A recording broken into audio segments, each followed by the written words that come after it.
Hello everyone and welcome to LTspice tutorials. In this tutorial we explain how to perform a transient analysis of a circuit in LTspice. For demonstration purposes we will perform a transient analysis of this LR or RL circuit shown over here. Here we have a DC voltage source, a resistor whose resistance is 100 ohm, and this inductor with inductance of 0.01 Henry. And once we perform a step response analysis, we obtain this graph. This graph shows the current through the resistor. And here it is. We can see a beautiful first order step response. Before we start with simulations in LTspice, it's very important to revise the basic theory of a step response or transient analysis of an RL circuit.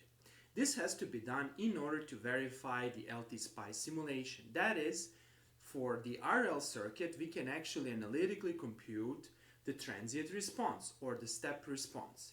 And then, on the basis of this step response, we can identify the time constant, and this time constant will enable us to verify the LTspice simulation. In our previous video tutorial, we have explained how to derive the formula for the current of an RL circuit. And here is the formula. We can see that the current in the RL circuit is Vs over R minus this transient response part. Here we can actually introduce a time constant given by this formula. The time constant is L over R. And if we substitute the time constant in this formula for the current, we obtain this expression. If we plot the current as the function of time, namely over here if we put time, and if we put the current on the y-axis, we will obtain this response. This is a first order response that we have shown or simulated over here. This response is very important since on the basis of this response, that is on the basis of an analytical response, we can identify very important properties, namely after a single time constant, that is, after this time period, which is equal to tau, and tau is equal to L over R, the response will reach 0.63 of the response in a steady state. And the response in the steady state is Vs over R. How do we know that the steady state response will be Vs over R? Well, if we analyze this formula, that is, if we substitute t in infinity, this term over here will die out and we will be only left with Fs over R. That is, the current in the infinity equals to Vs over R. This is in accordance with a very well-known fact that when the current becomes steady, L is nothing less than a short, that is, the inductor from mathematical point of view doesn't exist anymore, and the current can be determined on the basis of the Ohm's law. Namely, the current in this circuit in the steady state is Vs over R. Now, using this analysis and conclusions, we can verify our LTspice simulation. This will be explained later on. Let's start with the simulation. First of all, once you open LTspice, you will see this welcome screen. Then click on File, New Schematics, and let's start with modeling. First of all, let's add the voltage source. There are several ways to do that. One approach is to click here and to search with voltage, for voltage. And then you can click here and you can click on Place and place the voltage over here. Now, do the right mouse click to exit the voltage mode. Next, we need to add our resistor. To add the resistor, you can again click here and search for RES and click here and click on Place and place the resistor at the correct position. I will actually need to rotate it. To rotate the resistor, hold Control and then press R, and then you can rotate this element. Next, we need an inductor, but before we do that, do the right click to exit the resistor mode. To enter the inductor, you can again click here and search for inductor, or you can simply click here and here is the inductor. And here it is. Okay, next do the right click and let's add our ground. To add the ground, you simply need to find here ground and click over here. And finally do the right click to exit the ground mode. Next, we need to connect all the three parts. Simply click here, then here, then here, here, here, and here, and then you just need to connect ground by clicking here and here.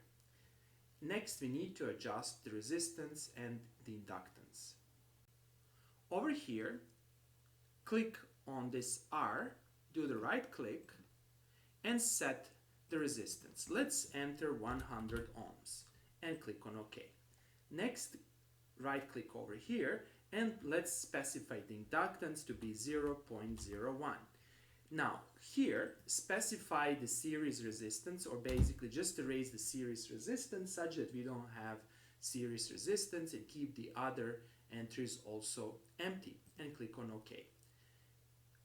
And you will get this message. The inductor has no series resistance specified. With no value specified, the LTspice simulators will apply a default value of 1 milliohm. So go back and then make sure that you put 0 here. So this is very, very important. Otherwise, your transient response will not look very good. Click on OK, and that's it. This is an ideal inductor. Okay, now that we have inductor, we have the resistor, we need to specify the voltage. That is the DC voltage value. Right click over here and specify 5 volts. Okay, that's it. Next, we need to specify the simulation properties. But before we do that, let's calculate the time constant of this circuit. Namely, if we go back over here, we can see that the time constant is L over R. If I go to Python, or you can use MATLAB or a simple calculator, if you take L of 0.01, resistance of 100, you'll get the time constant over here. Let's see what is the time constant. The time constant is 0.001. That is, it's equal to 0.1, actually 0.1 milliseconds. This is very important to know, because on the basis of this result, we will be able to verify the simulation accuracy. Let's go back to LTspice. First of all, you need to set the configuration of the simulation. To do that, simply click here and then click on transient, since we perform the transient analysis. Here you need to specify the stop time. The stop time is the final time of our simulation. Since we know that the time constant over here is 0.001, we can, for example, go with, 8 time constants. This can be a good stop time. Why I'm saying this? Because we know that approximately 4 or 5 constant, or basically after 4 or 5 time constant, the steady state response will reach the final value. And consequently over here I'm specifying 0.008. That is, I'm going a little bit longer. Then time to start saving data, leave it as it is. Maximum time step, leave it as it is. And here comes a very important part. You need to click here. This means that we are actually applying a step voltage. If you don't select this option, simulation will actually compute only the steady state value. And this is the crucial thing. And over here you have some other properties that we will not change in this video tutorial. And click on OK. Okay, that's it. Let's click here. And the next step is just to run this simulation. So click on Run, and then nothing will be shown over here. Here you need to enter the value that you want to plot. To plot the current or voltage, simply click here, and then over here you need to click on Add Traces. So click here, and let's see what do we have over here. We have VN001. VN001 means the voltage at the specific node.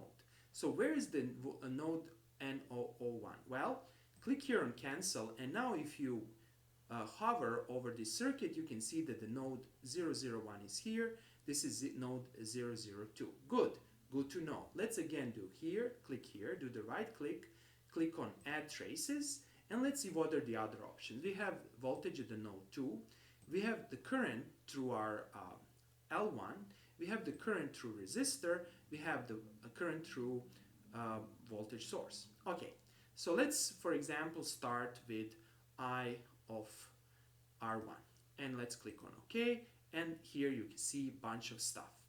Now, here you can see something that we don't need. To simply erase the things we don't need, we can start with this.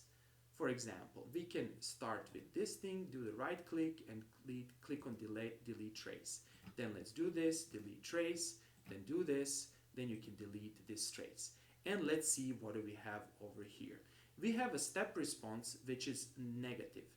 Let me just correct one more thing here, and then we can also delete this trace, and we are only left with I of R1. Why is this thing negative? Well, let's solve for this.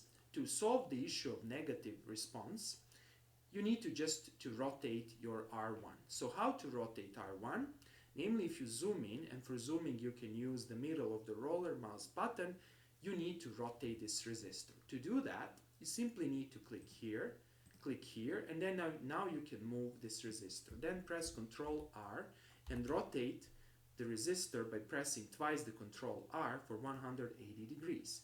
Then do the right click and then simulate again. And now you will see that the simulation looks as expected. This is the current through the resistor. Good. Next, we need to do some other things. First of all, let's click on this resistor, do the right click, and make sure that the resistance is 100, as well as here, do the right click and make sure this is 0.01, and click on OK. Now, let's verify our simulation. That is, we know that the time constant is L over R, and in our case, the time constant is 0.001. 0.001 is 100 microseconds. So if you go back to the LTspice simulation, 100 microseconds is over here. Okay, this is very important, and if you go here, we can see that we are somewhere above 30 milliamps. Now, if we go back to Python and if we multiply 0.5 by the correct number, and the correct number is 0.63, that is, this is the drop or increase of the current after one time constant, and the final value is 0.5.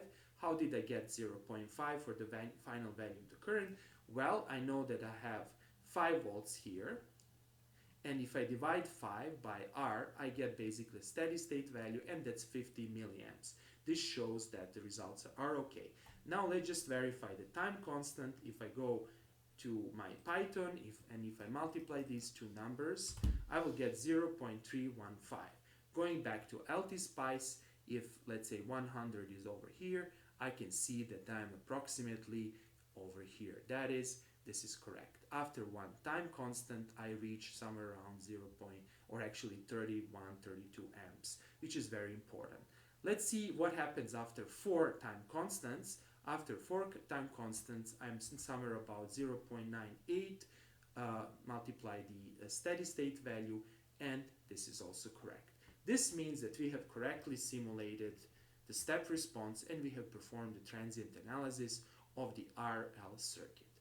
Okay, that's all for today, and thanks for watching.